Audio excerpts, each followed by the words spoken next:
Good morning. It is Deric coming to you live from inside my vehicle, and we are on day 25 of the book I Declare 31 Promises to Speak Over Your Life for 31 days, right? It's on Amazon. You can buy it. It's like $5-10. I've been using this book for years. I don't use it every day, but making these videos has made me do it every day of the month, which is kind of good. So some of the messages I forgot because, I'll miss a day or whatever. So this is meant to be played on the 25th of the month. It doesn't matter what month it is, just the 25th. So try to keep it on the day you're supposed to have it on. Unless you really like the message, then you can come back and watch it again. But let's hop right into it. Day 25. I will not just survive. I will thrive. I will prosper despite every difficulty that comes my way. I know every setback is a setup for a comeback. I will not get stagnant, give up on my dreams, or settle where I am. I know one touch of God's favor can change everything. I'm ready for a year of blessing and a year of thriving. This is my declaration. What does that mean by a touch of God's blessing? It means supernatural blessing can come to you like that. You could be in a bad situation, money-wise, health-wise, relationship-wise, anything, and all of a sudden, boom! Not only does it turn around, but it multiplies turn around. It's not just a 180. It's a 180 plus 5 miles, right? So you didn't just turn around, you turned around and went 5 miles ahead. Like you went from being broke to being a millionaire like that. And that could be simple as a scratch ticket. You know what I mean? It could be as simple as something like that where you just hit it. It could be doing the same thing every day. Like in sales, we do a lot of the same stuff every single day. But one day you could have like 5 deals just fall in your lap because of all the work you've done over the past few months. And I've been in this business 20 years. That's how it happens. And it's not just real estate sales. That's any sales. It's accumulation things where people just go, freak it, I'm ready. And it just happens to be around the same amount of time, which is why in sales you have like waves of buyers. They come in and they come out. Man, if you catch that wave right, whoo, you're living good. You're like, I'm the man, or I'm the woman. So that's my declaration for today. Some people look into a survival mentality instead of thriving mentality. They watch so many troubling news reports and decide, it's so bad, how will I ever make it?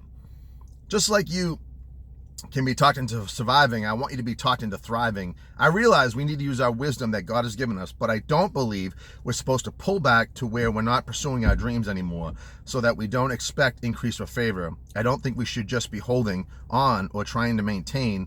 This is a survival mentality. God can multiply your time and help you to get more done. He can multiply your wisdom and help you make decisions better.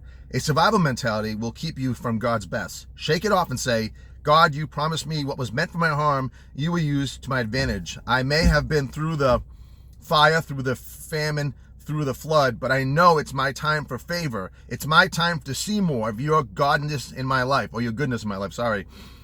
Keep your faith out of there. Keep your faith out there. I want you to start expecting God to increase you in a greater way. Start expecting this to be your very best year so far. And believe me, I'm in October.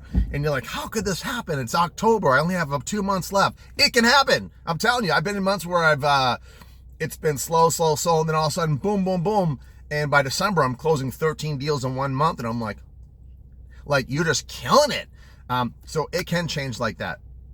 So you have to have faith that things are going to change. If you have faith and you work toward, now having faith isn't enough. Let me tell you, Lipski inside, having faith isn't enough. You have to also put action behind what you're doing. So you have to have faith, but you have to continue to do what generates things for you. For business, you have to continue to do, prospecting, find new business, whether that's lead generation, whether it's internet, phone calls, whatever that referrals, whatever that is, you have to keep doing that. If you're health-wise, you have to continue to take your medicine. You have to continue to do your work, your PT, all that stuff to try to get better. But having faith, the mental part of it is a huge part. The mental part pushes your body, right? And so they do all these tests all the time on mental ability and stuff. And they have these guys, these 2 basketball teams at one time that just practice jump shots all day, for a month straight. Just all they do is practice jump shots. Then they had the other team that meditated, thinking about jump shots, and then just practice jump shots as well. So they meditated for a half hour, and then for the same amount of time, they practiced jump shots. And who do you think did better? Right, the mental team, because they saw it in their head, it became easier for them, and they gradually moved towards that, where the other people were just shooting. They weren't thinking about it. Maybe they were a little bit, but they weren't focusing, meditating on that, trying to make that a real thing. The brain's a powerful thing. It can change a lot of things with God's help. So I hope this message hit you today. Just keep thinking, man. I'm gonna make it. My world is about to change. Things are turning in my favor. If you say that every day, it'll start happening. It just does. Anyways, I hope you guys like these messages. I'm going to put tomorrow's message up here, yesterday's message down there. Make sure to hit that subscribe button. And if you have any questions or comments, you like it, you hate it. Well, if you don't hate it, don't say nothing. But if you like it, say I like it. And I'll see you guys tomorrow at the next message.